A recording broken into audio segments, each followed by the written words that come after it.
All right, let's get this show started. It's 12:01. So Dakota, welcome. So I guess before we dive in a little bit yourself, we can talk a little bit about the BCM Maine DOT relationship. Um, uh, Jim, do you want to jump in and chat about that a little bit? Yeah, I'm trying to log in right now. Okay. Jim Tassi, our associate director, is going to jump in here a second and kind of give him more of a rundown of the Maine DOT BCM relationship. It's something that's been going on for a while now, and Jim's been here for a large portion of it. Yeah, I think the partnership has been going for close to 20 years now. I think it was 2004 it started, and we have been essentially contracted with Maine DOT to provide safe routes to school and bicycle pedestrian safety education programming. So I am here. cool. So Jim, do you want to give us a quick rundown of the BCM and Maine DOT history? Sure. The BCM and the Maine DOT have been associated for as long as I've been working here, and I started here in 2010. The relationship, I think, goes back at least 6 years before that, when Jeff Miller, the first ED for the Bicycle Coalition of Maine, developed an education program and secured funding from the Maine Department of Transportation to provide it. And that has been the core of our relationship for years. We have gradually tweaked the education program in various ways, and some new tweaks are coming for those of you interested in doing some bike ped instruction. There will be a new program coming out soon. In 2017, the most substantial change to our contract occurred when the DOT initiated its Heads Up pedestrian safety initiative, focusing on 21 communities across the state. And we were the primary consultant lead on the entire effort. We facilitated all the public meetings. We generated the reports that made pedestrian recommendations. This program got the DOT national attention and has been picked up by other states and continues to be an important component of the work that we do with the DOT. This year, we're changing it up a little bit so that we're going to a more nimble and responsive format, but the Heads Up program is going to continue to exist.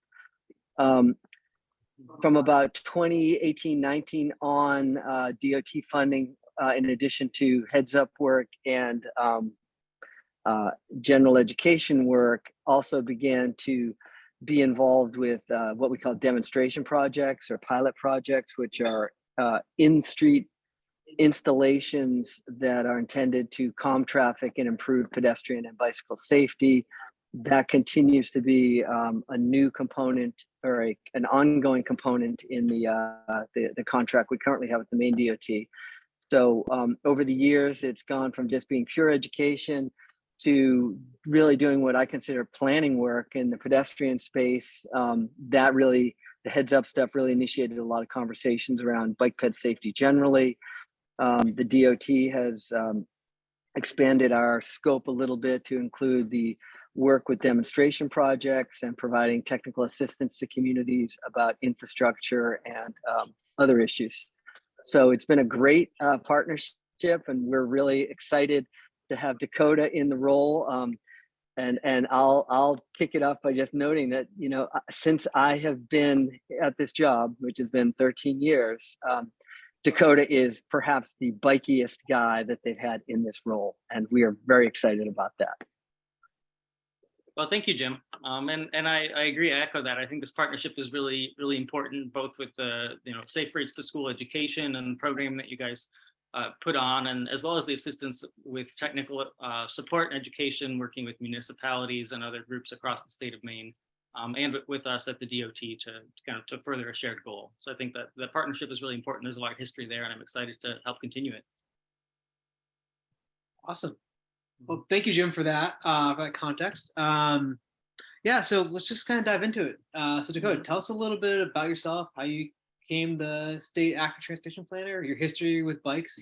Jim just said you're the bikiest guy ever in this role. So, let's Tell us a little bit about it. Yeah, thank you. So I recently moved to the state of Maine. I grew up in Michigan and have been in Michigan my entire life, except for the last 4 months or so. So a lot of things are new in my life currently. But prior to this role, I served as the non-motorized trails grants coordinator with the Michigan Department of Natural Resources. So in that role, I helped to administer the federal recreational trails grant program in the state of Michigan, as well as do some kind of planning and technical assistance as far as recreational non-motorized trails in the state. So very similar and adjacent to the work I'm doing now, but through much more of a recreation specific lens. I work really closely with our state parks and worked on things that are kind of active transportation, as well as mountain biking trails and equestrian trails and other types of non-motorized trails. So some similar work, definitely learned a lot there, and worked closely with the DOT in Michigan. And then about 4 months ago, I was hired to be the active transportation planner here with MaineDOT. Really excited to be on board in this role. And it's a great time because we're finishing up our first active transportation plan. That'll be our guidance document moving forward, and how we work to implement better active transportation throughout the state of Maine. A lot of exciting things happening federally as well around funding and active transportation opportunities at the federal level. And with the pandemic and a lot of use that we saw, on our roadways, people running and walking and biking and on the trails, it's a great time to be involved in this field. Cool. Awesome. So, yeah. So, what exactly does the active transportation planner do for the state of Maine? Good question. So I serve as the kind of primary subject matter expert when it comes to bicycle and pedestrian transportation. So through a transportation lens, how we can get folks who are riding a bike or walking or rolling or maybe using a personal assistive mobility device or whatever they need to do to get throughout the community. They might be going to the store, going to work, going to school. But as a valid mode of transportation, being the role in the department is to help make sure that we're continuing to keep all types of transportation users in mind when we're planning for projects, and be involved in discussions around bicycle pedestrian safety, making sure that we're ensuring that Maine can be a safe place for people to walk and bike and roll and use micro mobility devices and work on accessibility as well. So it's a broad role. There's a lot of depth to it as well. Working with a lot of folks throughout the entire Department of Transportation to make sure that we're making progress with active transportation. Cool. So what inspired you to chase this from coming from Michigan, working in the recreational trails program, too, right? Yeah. To being an active transit planner. Yeah, one of the things that brought me to Maine, besides just the amazing scenery that that Maine has, is the quality of life. I think people really enjoy the quality of life in Maine, and I think that's one of the things that brought me to the state of Maine. And biking and walking and being able to enjoy your community as a human scale transportation user is really important for me and my quality of life and what I'm looking for in the future of my own life. And that's kind of what brought me to Maine. So keeps me really engaged and interested in the job as well. It's safety, it's transportation, but one of the main things for me is providing a higher quality of life for residents of Maine and people getting around the community. Cool. So awesome! Like, glad to have you here in Maine. Yeah, thank you. It seems like a lot of people have discovered how awesome Maine is and how nice life actually is here. So it's great to see that.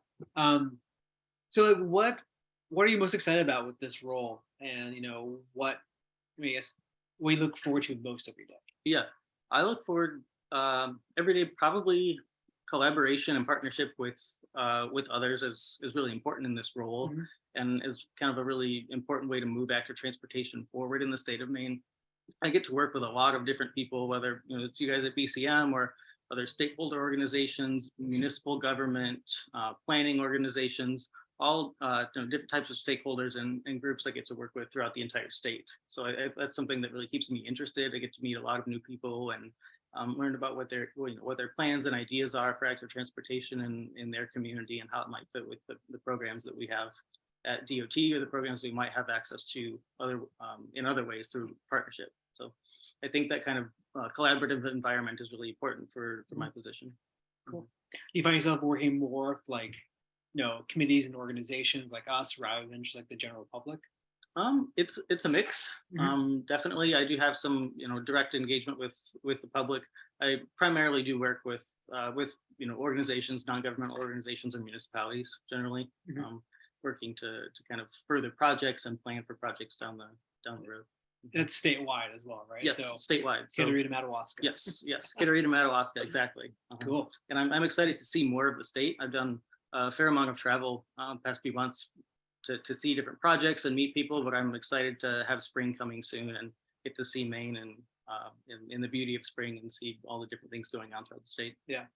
Because you have not been here for a summer yet, have you? No, I haven't. Oh man. Looking forward to it. It's great. Awesome. So for the black flies, that passes hopefully pretty quickly. Black flies are something we deal with in the Upper Peninsula of Michigan too. True. So Yeah. hopefully I can deal with it. Awesome. So you've been in the role for 4 months now. So what are your goals for active transportation in Maine? Yeah, I think one of the primary drivers of the work that drives the work in my position will be the active transportation plan. So I came in kind of at the tail end of that entire planning process. It's been a robust process that's happened over a year, and we're about to finalize this new active transportation plan, and that will really serve as a guidebook for myself and others at the DOT to help further active transportation in Maine, whether it's education and outreach or safety components to projects or infrastructure planning and development. There are a lot of different aspects to that plan. That plan has 5 major goals, and I think they span the work that we do and the work that we do with our partners as well to further active transportation. So the goals are improving on-road active transportation, off-road active transportation opportunities, multimodal connections. So connections with the entire transportation system as a whole, making sure that people can get where they need to go, whether they need to switch modes of transportation or connect with friends and family, or just make sure that they can get around the state through those other modes of transportation as well. Education and outreach and funding are the other 2 goals. And that creates a nice round package for us to use this as a guidance document moving forward. Great. So those are great. So what are how do you plan to accomplish this? Yeah, that's great. So funding is one of those 5 goals. That's always a very important thing to have in mind. And we're looking, our MaineDOT work plan is a 3-year document that we update every year, and that's helping us to envision the work that we have programmed and planned to do and the funding that may be available. So that's a process that I'm continuing to learn, as well as learning about all of the different grant programs that are available, whether they're through the state or a lot of federal opportunities now with some of the bills that have passed over the past few years. There's some great infrastructure investment happening at a federal level, and I'm excited to learn more about the opportunities there for bringing some funding back to Maine. Cool. Awesome. So you talked about money. Of course, it's probably one thing I know local school are really interested in is budgeting and how that happens with active transportation in Maine. So, what are some of the factors that go into budgeting for active transportation in Maine? Because I feel like you probably know better than most people about this. Yeah, it's a complex process for sure. Learning how these projects are put together, and it's a multi-year process really for building projects and making sure that you're putting together a project that's actually buildable and implementable and sustainable. Make sure you're putting together something that can be maintained in the future as well. So it's a process that starts with planning and scoping. What is the need here? Is there a problem we're trying to fix with infrastructure? Is it safety? Is it mobility? Trying to get folks from point A to point B. And then how do we fix that problem? How do we design a solution that can address it? We work with our engineers or engineering consultants to do some really in-depth design work and look at the best solutions for a given transportation problem to make that happen. And once we get through design, then we're looking for construction funding and looking to put together a project that we can deliver. Funding can be, it's an array of a lot of different options at the state of Maine and in the transportation agency, where we use so many different types of funding, both state and federal.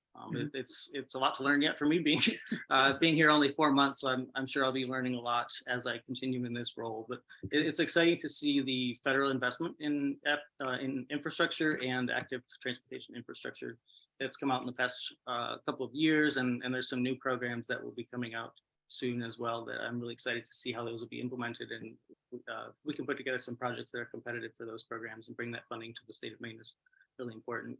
Cool. I think for developing projects and acquiring funding, if you're a municipality or a local organization, working directly with me I think is really important. So feel free to reach out. I think we're going to share my contact information at some point in this webinar, but working with myself and other staff at DOT early on in the lifetime of a project, making sure that's something we're aware of and we can help plan, help you plan or connect with planning resources, design resources. We've got a few grant programs that municipalities can apply for through us.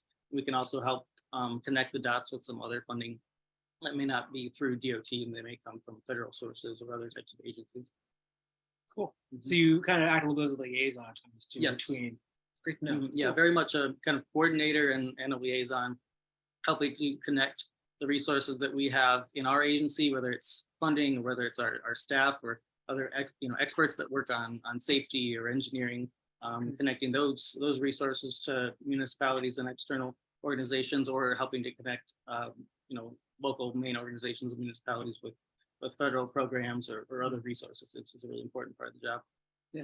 So in the whole process of finding funding, like what do you find to be some of the biggest challenges you deal with? So I'm sure there could be a lot of things, but there's probably anything that sticks out that's like this is always an issue. I think for us, making sure that we have projects that have a good transportation benefit as well is really important, and making sure that we can demonstrate that. So continuing to work with the community, doing community engagement. Folks who may live near that project or would say, hey, I'll walk there, I would bike there if this type of infrastructure existed, is really important. Having that community support, I think, is what lifts a project up and keeps it moving. If there's a project that doesn't have community support, it's often a project that is hard to get delivered and get funded. So I think one of the most important things for acquiring funding, especially large grant programs or competitive funding sources, is really clearly demonstrated public support, community support, involvement in the community. Make sure that you're listening to the community and putting together a project that is something that they would support and want to use and benefits the local community. I think that's one of the most important things. There's a great nexus between transportation and recreation when it comes to active transportation. So we have other agencies that are more focused on recreation. We're kind of the transportation arm of that. But a lot of our projects do or may have a kind of a recreation nexus. So that's something that I keep in mind. And also with the Maine being vacation land, oftentimes there's a recreation connection to a lot of the work that we do. With transportation, making sure that people can go from their point of origin to a destination. That might be a park, or it might be a tourism destination, or something like that. So these destinations are just as important as places where people might be living, working. Having a comprehensive and holistic transportation system is really, really important. Being able to connect people with the places they would like to go. Interesting. Great. Cool. So yeah, I think that's just really here to from you saying like it's really important for the community to voice their opinions and get involved with these projects. That just makes it more likely, but also makes you all much more competitive in funding it. Show that I can demonstrate to larger funding sources. This is a need in our community. Yes. Yeah.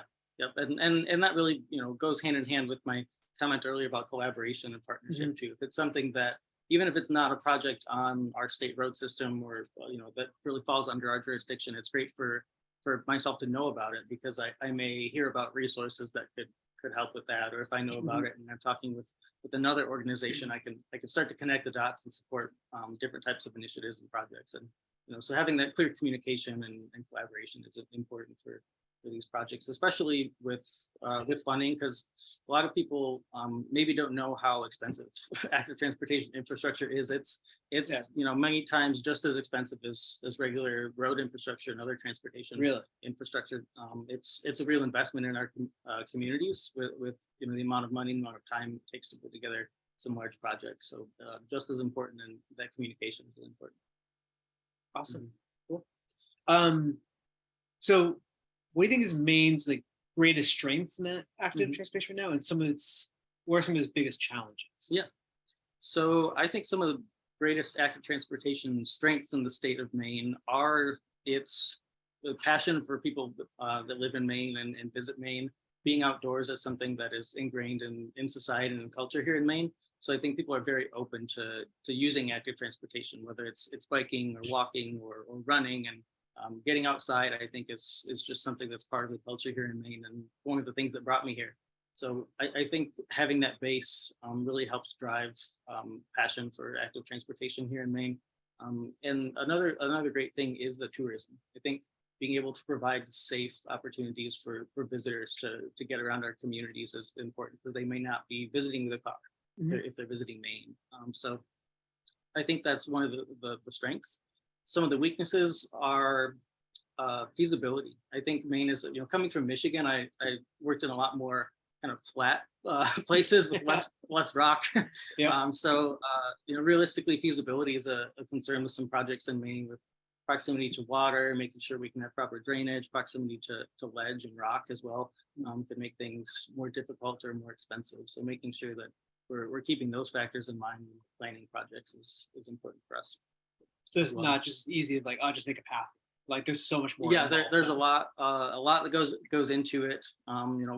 Things from planning and permitting and making sure that we put together something that's actually constructible and maintainable. That's also really important too. Is if we're going to invest to build it, we want to be really sure that it's something that can be maintained into the future. That's really important. And then of course the challenge is always funding. With any programs or large infrastructure projects, funding is really important. So we're really keen to keep an eye out ahead of us. We have a 3-year work plan. We're always thinking about what types of funding sources might be on the horizon. We're working innovatively with other partners and other agencies to collaborate when that works. So when it comes to that work plan, talk about like, you have projects and ideas. Like, how does that work? Do you like think about the project first, then find the funding, or is it more like there's this funding source available? How can we get projects to work to use that? Yeah, that it's kind of a two-way street sometimes. Usually we have a project first, and then we're looking to fund it. But with some of the federal programs, we're starting to we have all these projects, demand for projects, of course, and a lot of infrastructure that MaineDOT is responsible for, maintaining and developing and keeping in good usable shape throughout the state of Maine. So we're aware of a lot of projects in a lot of different stages. So there's a lot of projects that may be in design, or a lot of potential projects that we're aware of it. If we had a funding source, we could maybe tackle this type of project. So it's a little bit of a two-way street there with planning, but generally we start with the project or the need and work to solve that with engineering or other means and find some funding to implement it. Cool. Yeah. So a bit more of a fun question for you.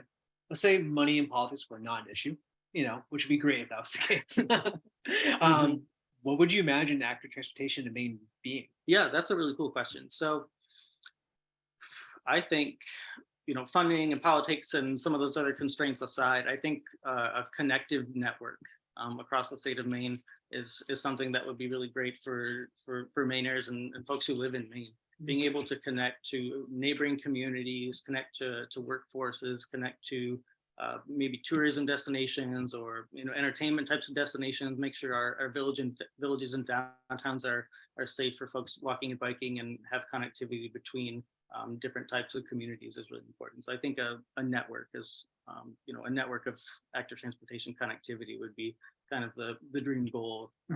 If all of those other constraints were not in the way or helped us get to that goal, I think that's something that would really benefit Maine, both from a quality of life standpoint, a climate standpoint. Reducing the amount of time that folks are in their motor vehicles is important, and also from a public health standpoint. Being out walking or biking or running is it's good for us. It's good for our population and getting people outdoors and active. So I think there's so many benefits that are go along with that, whether it's directly just for transportation or many of the other benefits that are kind of side benefits that come along with it. Yeah, it's really cool to hear it talk about the public health part, because I feel like unless something's not always touched upon in the world of active transportation. We talk about climate and to keep people out of traffic and so forth. But yeah, the public health part is huge as well. Yeah. We all move more, we'd be healthier bunch of people. Exactly. Yeah, and a lot of times for me, when I'm biking somewhere or something in the summer, I find without even knowing it, I'm just in way better physical shape. I feel healthier than than if I'm not able to do that. So it's something that you may not even notice that health benefit until you sit down and think one day, wow, I actually am healthier. I feel better. I'm in better shape than I was, before I was biking to work or whatever the case is. But it's one of those benefits that's really important. Cool. So we talked a little bit about, you mentioned like, if these certain issues aside, weren't part of it, what Maine could be. Are there any places that you see as like a model for what Maine could be? Or, I guess there are places that, are much larger cities that could probably do something, but, so who do you think is doing something really well? And who do you think is doing something that's like kind of a model Maine could follow? Yeah. I'm gonna start that with Maine is unique. So I don't know that there's a one size fits all or there's a model, but I think there are a lot of other agencies and a lot of other states and cities around the United States that are doing innovative things and learning alongside us. So there's always things that we can improve on, always other partners that we can learn from. We've all probably heard of the great bicycle infrastructure in the city of Portland, Oregon. And having a Portland over here is maybe a coincidence, but I think they're a great model to learn from, both from an innovation standpoint and some of the infrastructure that they've helped develop and implement in the city of Portland, Oregon, and how that has gone over time since they've been on that kind of track for a number of years now. So it's a great place. I've visited Portland a couple times, used their bike share a little bit. It was fun to see some of the investments that they've made in the city and how a lot of people have really taken to using the bicycle infrastructure there. So from a city perspective, Portland, Oregon has a lot to learn from. I know obviously there's places in Maine where stuff like that may not be implementable. We have a very rural state on average, so that's definitely a consideration as well. From a kind of more of a state perspective, I think actually Massachusetts is doing some really cool things as far as active transportation, with some collaborative funding opportunities, and there's also some great things in both urban areas of Massachusetts and rural areas of Massachusetts. Some great trail networks and things that they're working on. So there's a lot of things that we can learn from a neighboring state here in New England as well. I met with a bicycle pedestrian coordinator for the state of Massachusetts a few weeks ago, and really had a great opportunity to soak in a lot of the things that they're doing and learn from him. Cool. Anything like you shared that's like very applicable to Maine, I think could be something we should debate or think about, in the future. It goes back to that kind of that systems thinking or network that they're working on. They've got a network and they've got a map of their existing infrastructure and maybe some proposed infrastructure and what projects could help to start to fill the gaps in that kind of system. I think that's really important for us to be able to look to is look at a map of the state of Maine and see what do we have and what do we have for the bicycle pedestrian generators, where are people going, where are people coming from, and how can we start to make some connections across that map. Cool. So where, I guess how I phrase this, like, what are some things you think that would like help jumpstart Maine down that direction? I think about the city of Boston. When I was in college there, it was not the most bike friendly city. Now it's a rather bike friendly city. The part of it was Mayor Menino becoming a big cyclist after he had some health issues, and how much like a good advocate can like make change in the city. Is there anything in Maine you feel like would need to kind of start that at all? Yeah, exactly. I think you're in there having when I worked in Michigan, we use this term a lot, but a champion of the effort, and that could get many different scales. Each local project needs a champion of that project to help keep it going, keep it on track, and make sure it's moving. And it could be a champion in a local bike ped committee. It could be a champion as a statewide advocate. But having that role to really stand up and say, hey, this is something that we want to see is important. So I know BCM serves that role in a lot of cases, and we work with you on some of those active transportation things back and forth in that regard. But that's really important, I think, is to have a champion, have someone really out there to promote for it and work with us and other agencies to help further active transportation in the future in Maine. Really important. And another thing is local support, both from the public as well as from other organizations like municipal government or planning organizations, just building that coalition of support, working with elected officials sometimes if that's appropriate, and just making sure that folks in the community are aware of the benefits of active transportation, are aware of opportunities, and aware of projects in their own communities. A lot of folks may not even know what projects are planned in their own town. So that building that local support at a municipal level is important. Awesome. Cool. Well, thanks, Dakota. I mean, Yeah. So we got some questions from the from the audience here. So if you want to throw a question in the chat, feel free. You can also raise your hand on the reactions option and unmute yourself. But we'll take in a couple questions here from the audience. Eric will help me manage this, hopefully. Great. Yeah. So you see those, Dan? I've been putting them in our document. Yeah, You can just run right through them. Sure. Yeah. So first off, from one Michiganer to a Mainer, welcome to Maine. You're going to love it here. I will say my wife is a Michiganer, so we're always in good company. Great, thank you. Cool. So a terminology question for you. Is there any difference between a bike ped planner and an active transportation planner? Is it interchangeable? Is it just that's a good one and the question? same, For my position, it's largely interchangeable. Okay. It can depend on the agency as well. Some states have a version of my position that they call the bicycle pedestrian coordinator. That's kind of a federal requirement that each DOT have a position like that. I serve that requirement, but my position is called active transportation planner. I think in the grand scheme of things, it's largely interchangeable. Okay. Sometimes I like to use the word active transportation because there are things that fall in that phrase that may not be just bicycle or pedestrian related. So things like micromobility, for instance, and other ways of transportation that are very much more aligned with bicycle pedestrian transportation than it is, more traditional car transportation, but it may not necessarily be, a bike or a pedestrian. But yeah, I answered to both names. It's something we talked about a lot here at BCM is how micromobility, how much that falls into BPSD. Bicycle pedestrian safety, no issues. They're kind of one and the same in a lot of ways. Yeah. Micromobility is something that's growing nationally and here in Maine, and it's important. Whether you're walking around your community, or bicycling, or you're skateboarding, or using a scooter or a bike share, all of those things are important and valid ways to transport yourself throughout the community. Awesome. Cool. So let's take a question from the audience. I see John Brooking up there. Hey, John, you want to go ahead and ask your question? Yes, thank you. Welcome, Dakota, to the state and to your job, and thank you for being here today. One of my big interests with bicycling is the education aspect of it. I was glad to hear you mention that, and also that it's mentioned in the DOT active transportation plan. I've been a bicycle pedestrian safety educator with BCM for quite a while. I also teach a program called Cycling Savvy, which is more directed to adults. And I'll put in a pitch here that I'm also trying to start a statewide bicycling education council, kind of raise the profile of bicycle education.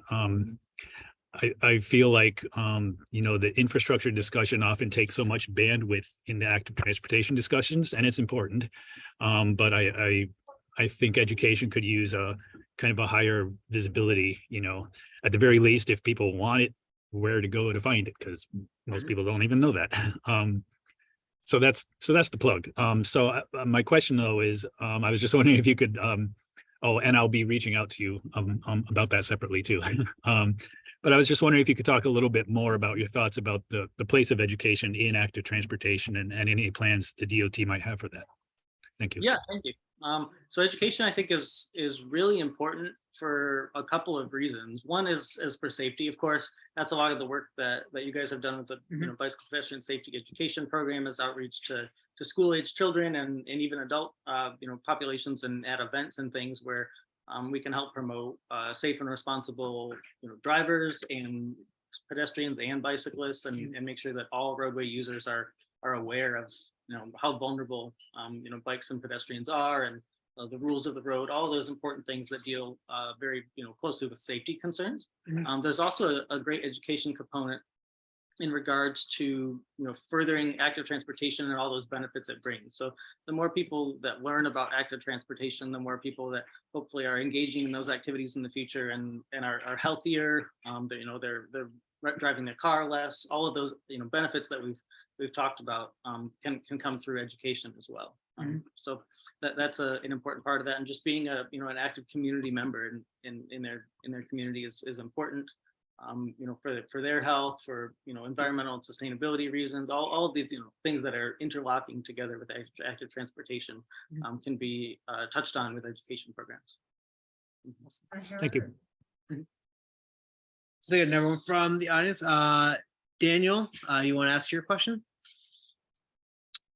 Sure. First, Dakota, welcome. I think that you're in a very wonderful position right now with all of the transitions going on within MDOT to do more active transportation planning.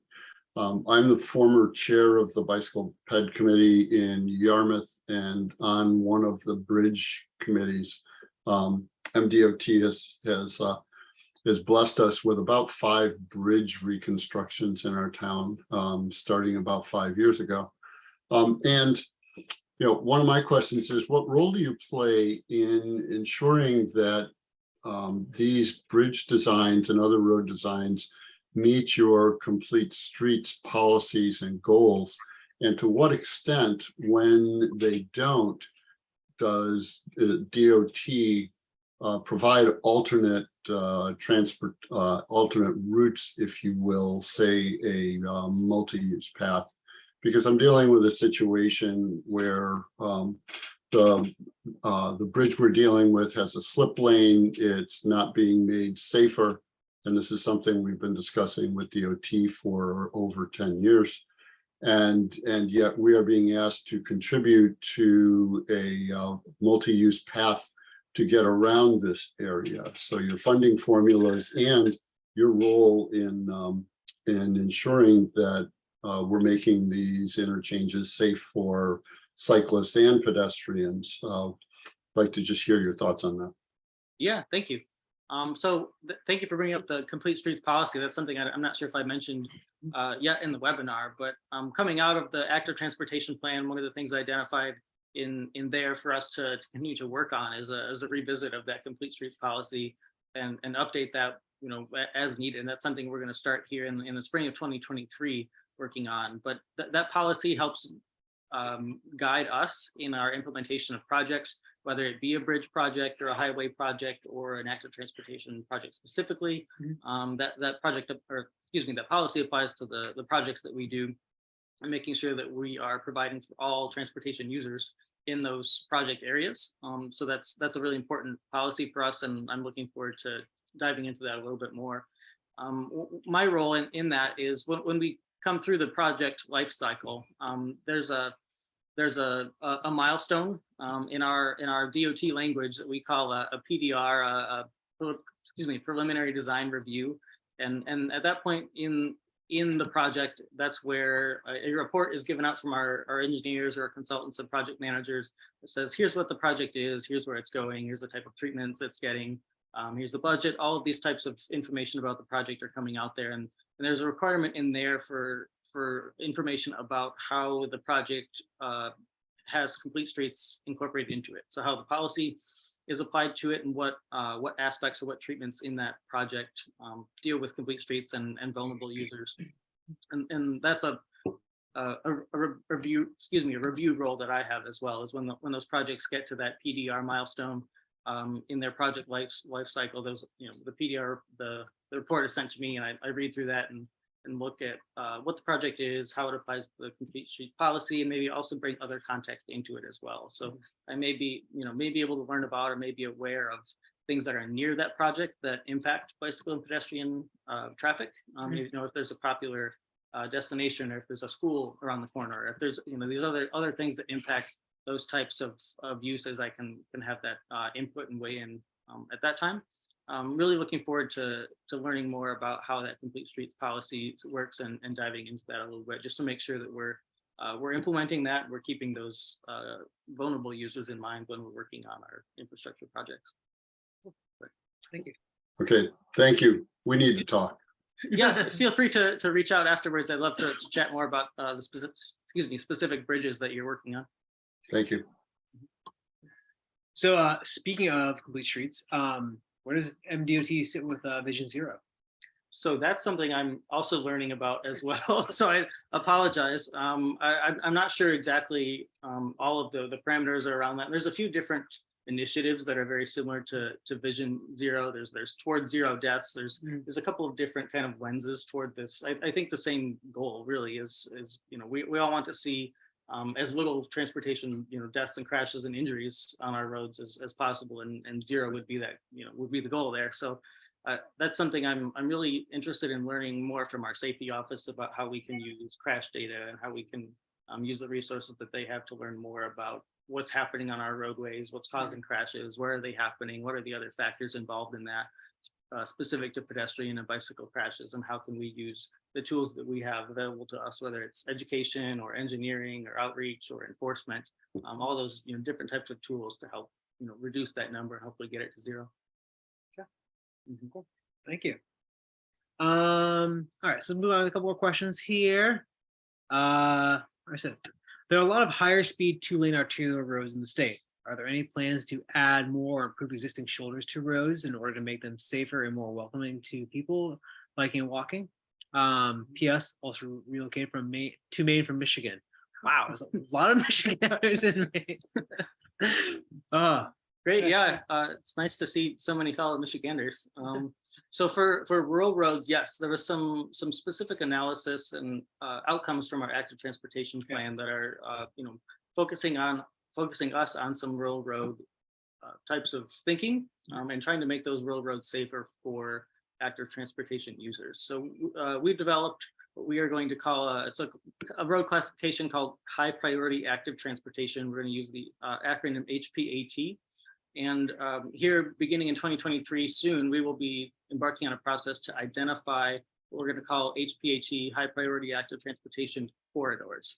So these are roadway corridors, primarily on our rural roads. So our other highway classification, highway corridor priority 3 and 4 roads. So pretty rural roads, that 2-lane roads, rural roads that we're going to have a classification that says if there's a bicycle pedestrian generator of some kind, a school, a village downtown, a center, a destination, a tourism attraction, a park, different things that cause this to be a segment that might be used more by active transportation users, then we're going to classify that as an active transportation or high priority active transportation road segment.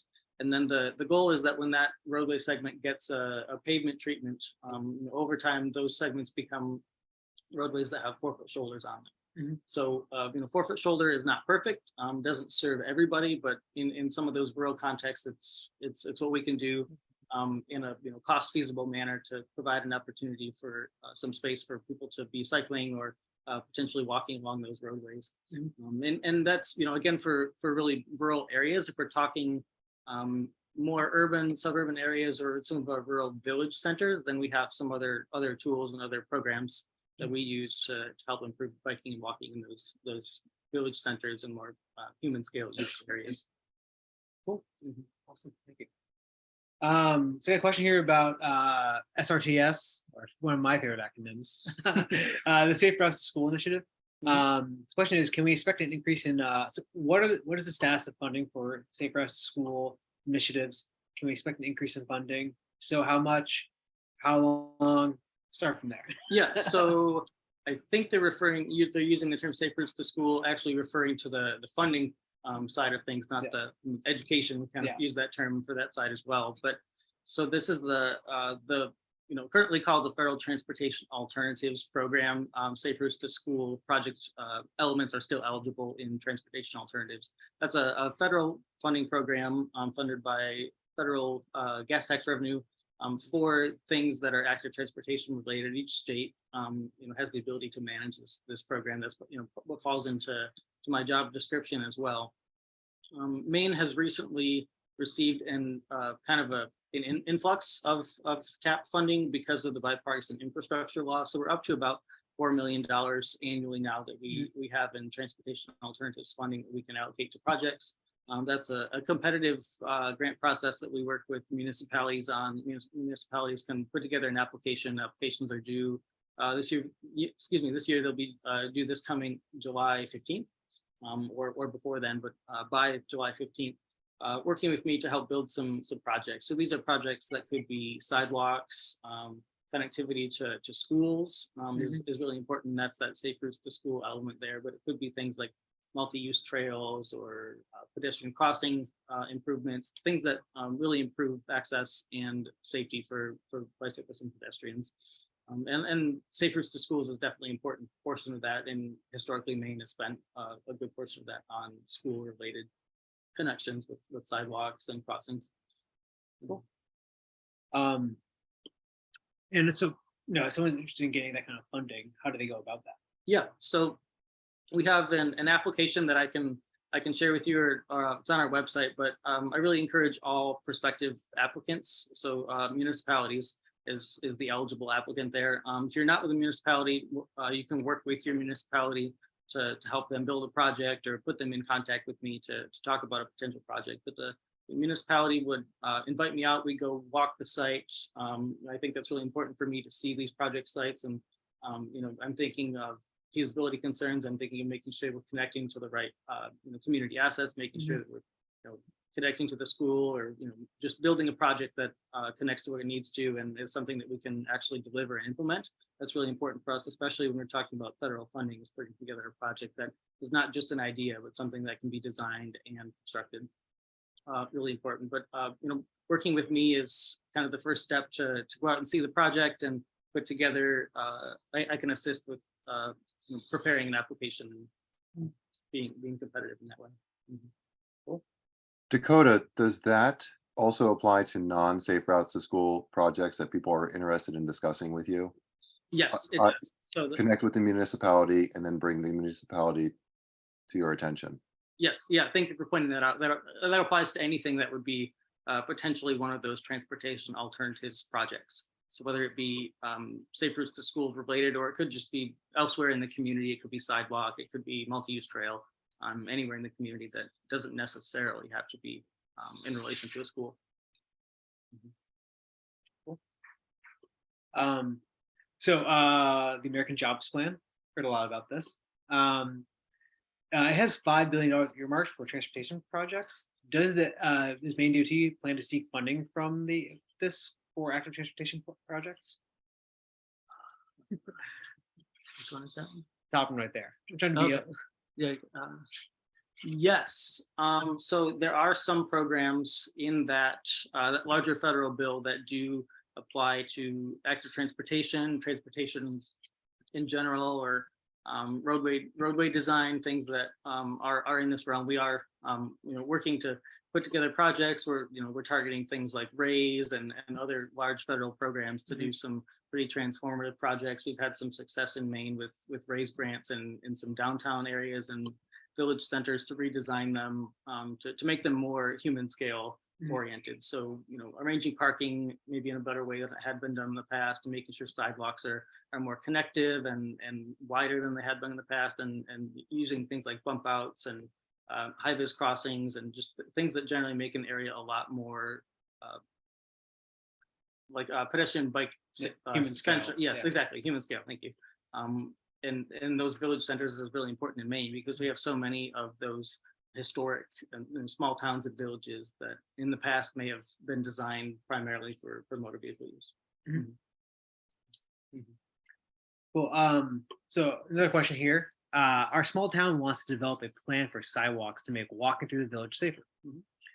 Does MaineDOT allow surfaces other than asphalt or concrete along state corridors? Yes, potentially. So if we're talking sidewalks, sidewalks are probably going to have to be a hardened treatment. So asphalt, concrete, brick pavers, things like that. ADA accessibility is really important. We want to make sure that we're putting down some infrastructure that all users can use. So think people walking, but also think well beyond that. So it could be a wheelchair, it could be someone with a walker, it could be someone who's sight impaired and is using a cane to help them navigate. There are a lot of different users of our transportation system, and keeping all of those users in mind is important when we think about the treatments and materials that we use.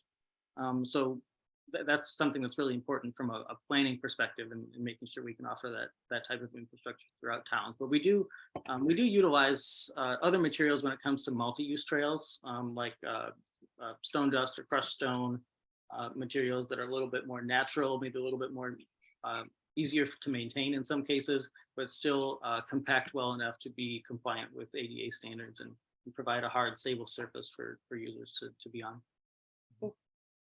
Yeah, if your committee is looking for help on that, feel free to reach out. I can help you connect you with some resources or talk about what programs might be available at DOT. We do have what we call the Planning Partnership Initiative, which is a grant program where we cost share some planning efforts around transportation with municipalities. So that could potentially be a great option.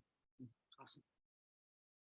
So yeah, a good question here about the state active transportation plan. It's a mouthful sometimes. So the plan includes a statewide off-road arterial trail network. Well, you mentioned it. It looks amazing. What are the barriers to making that a reality? Oof. Yes. So there are a few different barriers, but also a few different great opportunities as well to keep in mind. I think as the plan says, and that active transportation arterials vision puts forth, is it's connectivity, connectivity between where people live or people work or people want to go. So that's kind of the great opportunity and vision set out there. Some of the barriers include obviously cost. Infrastructure is quite expensive. When we're talking about multi-use trails like that, lately we've been seeing per mile cost in the $1 to $2 million range, and sometimes more for a 10-foot wide multi-use trail. So keeping in mind that it's a very significant investment. It's significant work, and making sure that we're putting forth infrastructure that will last is something that's really important. So feasibility work is important as well. Sorry, to cut you off. Just out of curiosity, like what is 1 mile trail says 1 to 2 million. What is that compared to like a standard 2-lane road? I think it's pretty comparable. I'm not familiar enough with road projects to give you a good estimate, but I think in some cases it's pretty comparable, especially if we're thinking about crossings like water crossings, major culverts, major bridges. It's infrastructure is infrastructure, and our trails are designed to have our bridges need to be able to accommodate maintenance vehicles, and there are cases when every once in a while a larger vehicle does have to cross some of the infrastructure we build that may be focused on bikes and peds, but ambulances, all these types of things that we need to make sure we're designing for anything that has to cross there. So that can be what impacts infrastructure cost as well. Yeah.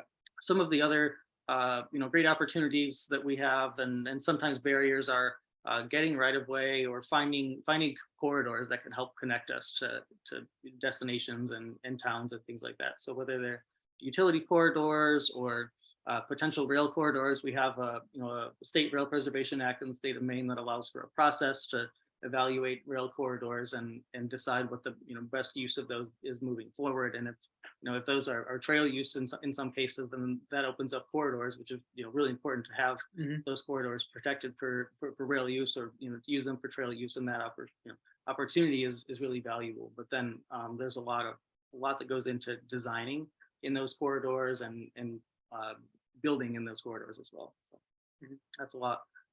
It's pretty complicated. I think one of the things that we will be looking at both in the near future and then moving forward in the next few years is prioritization. We want to have a connected network, but we can't afford to do it all in one shot. So we're going to be prioritizing connections to downtowns, connections between communities, trying to do segments that make sense, and segments that we can kind of bite off in a feasible and affordable chunk, as we start to build connectivity between different towns and places in Maine. Awesome. Yeah.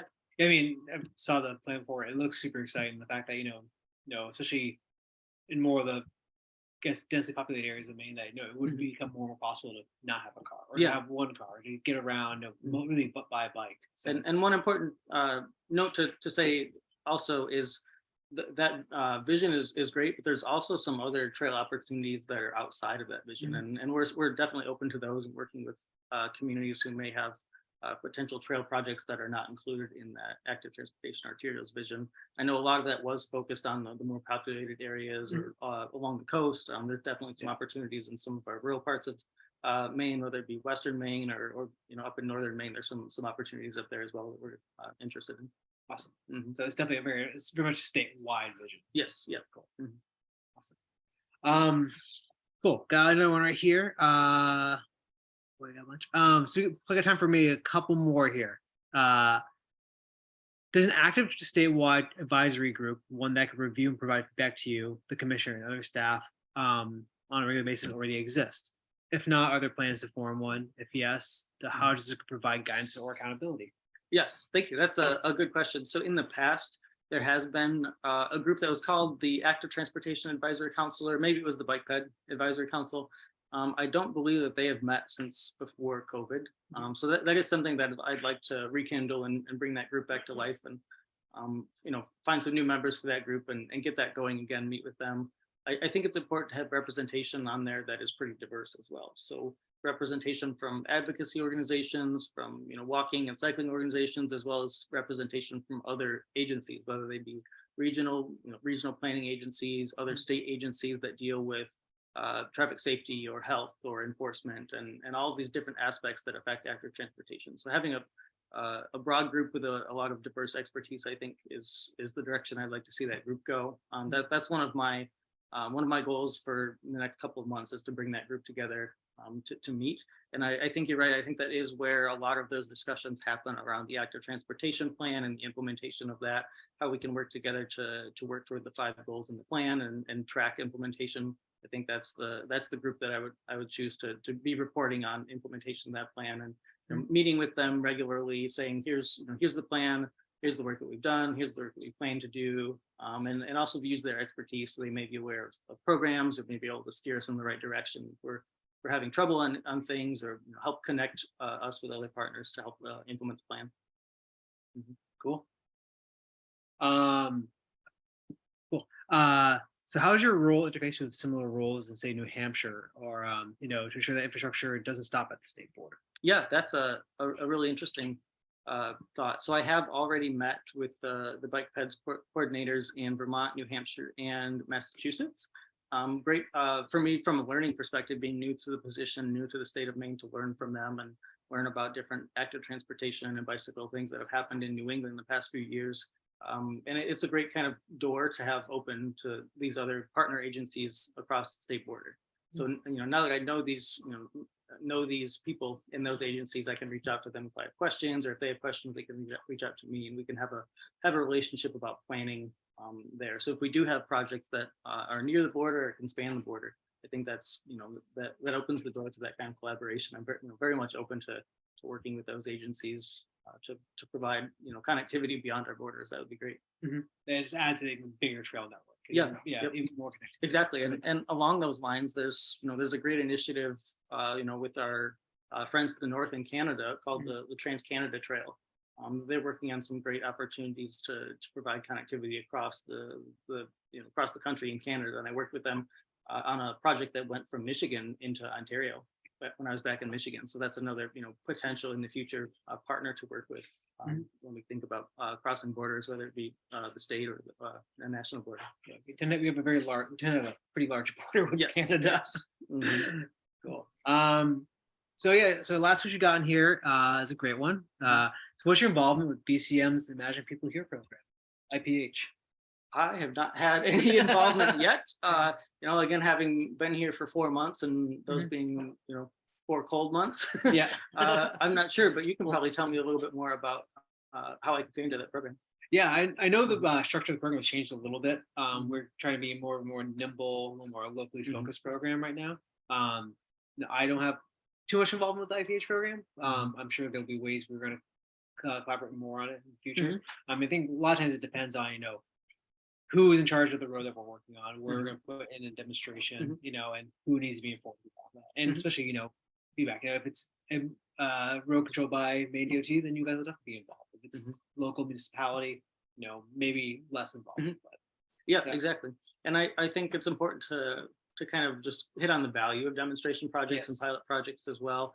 Being that America has been fairly car centric over past number of decades, and that certainly applies to Maine. And Maine's also a rural state, so there's a lot of people have to travel a long distance in a lot of places in Maine, so they may not be familiar with some of the the more human scale treatments that we might be using in a community, and especially when it comes to safety improvement. So I think these demonstration projects are a great tool for us to try something out, try something a little bit more innovative, and help teach the community about, hey, this, this might make things a little bit safer here. This intersection might look a little weird, it looks different, but it's something we can learn to use this intersection a little bit differently, or this road crossing, or whatever it is, and use that kind of demonstration project for positive change in the future.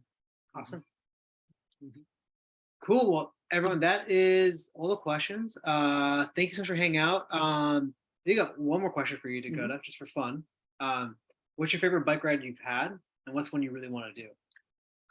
Favorite bike ride I've had. So the favorite bike ride I've had in Maine so far was I went down to Portland, got on the Downeaster with my bike, got off in Wells, and then biked back on Route 1 in the Eastern Trail. It was one of those last 70-degree days we had in the fall right after I moved, and it was a great ride. Nice. Looking forward to explore more of Maine. I've done some other great riding, when I was back in Michigan and traveling as well. I'm a big fan of random weekend adventures. So some of my best memories on a bike are, mountain bike trails that I didn't even know existed, but I decided, I'm going to go here, this weekend and try it out. So that's, some of my best bike memories are random adventures that turn into really cool memories. I'd say I'm looking forward to trying to spend more time in the Acadia area. I'd like to ride some of the carriage trails, some of that area, as well as maybe up in northern Maine as well. I've been up just once, but I'd like to see some more rural areas and do some rural riding. We gotta come to the Rambler then. Yeah, there we go. Awesome. Great. Well, thank you so much, everyone, for hanging out. It is 1 o'clock, so about our runabout time. Couple quick housekeeping notes. Our next webinar will be next Wednesday, the 22nd, and that will be our policy agenda. So BCM will do a rundown with Jim Tassi about all our bills that we are working on, following, keeping track of this legislative session. And following that, on March 8th, we will be having Rob Lavoie, who is one of the masterminds behind the Gorham Trail Network, and also a former GP NIMBA president. And then on the 15th of March, we have a really unique one. We're talking about bike rafting, how to use your bike and a raft together and seek adventure. So thank you. So yeah, again, if you want to share this with anyone, this will be up on our webinar, our Wednesday webinar archive page the next couple of days. Besides that, also, yeah, Dakota, do you want to share your email address if people have questions? Yes, yeah, feel free to throw it in the chat for me. My email address is dakota.hewlett@maine.gov. So that's DAKOTA.HEWLETT@maine.gov. Feel free to reach out to me if you have questions about any of the programs that we have, or would like to collaborate on something that you're working on. Oh, I'm gonna just get that in there. So everyone gets it. Dakota.Hewlett. I can't type today at, is it Maine.gov? Yep, maine.gov. Great. Thank you. Awesome. Well, thank you, Dakota, again for letting us ask you a bunch of questions. Yeah, thanks for the invite. It was fun. Cool. All right, everyone. Well, we will catch you next time. Take care.